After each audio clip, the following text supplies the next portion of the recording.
मतवाजन गज़ा के नाल ज़हनी सुकून का होना कितना ज़रूरी है।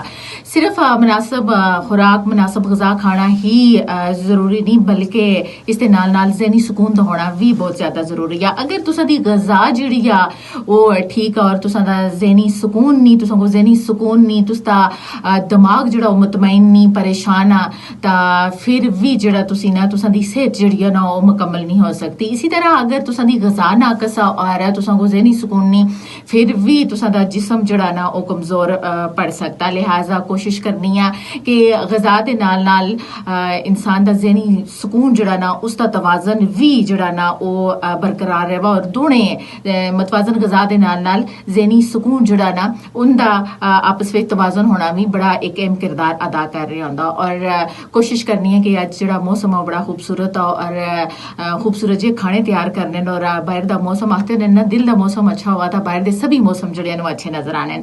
दिसंबर का महीना और रिमझिमा और पहली दिसंबर की बारिश आ और किचन च मौजूद जड़ियां खवातीन उन्होंने दी जिम्मेदारियां भी मजीद अज बढ़ गई क्योंकि हर बंदे की अपनी अपनी डिमांड हो सी, अपनी अपनी फरमाइश हो सी कि ऐसे ऐसे खाने होने चाहिए। लेकिन सर्दियां और इसकी सौगात जड़ी है चाय हलवा और पकौड़े और गर्मा गर्म सूप जड़ा ना इस तो बगैर जड़ा रिमझिम दिसंबर आ बारिशन और सर्दियों का मौसम जो ना फिर अधूरा रहता। लिहाजा कोशिश करनी है कि अच्छे अच्छे खाने बनाओ और अपनी सेहत का भी बहुत ज़्यादा ख्याल रखो ताकि तुसां सेहत जी बरकरार रहे और मस्बत सोचो हमेशा, कदे भी नेगेटिव मनफी नहीं सोचना। जो तुम मस्बत सोचो हर गल को दरगुजर कर सो यकीन करो कि तुसां को बड़ा ज़हनी सुकून मिल सी। और आखते ना माफ़ करना जड़ा ना सब तो एक बड़ा अमल होंदा। जिस थोड़ा माफ़ कर छोड़िया, जिस थोड़ा सब्र कर छोड़िया, बर्दाश्त कर छोड़िया, वो उसते कामयाबी जड़ी है ना हमेशा फिर उसी को मिलती है। लेकिन जो लोग जज्बाती होने और ज़हनी सुकून अपना वीक होने और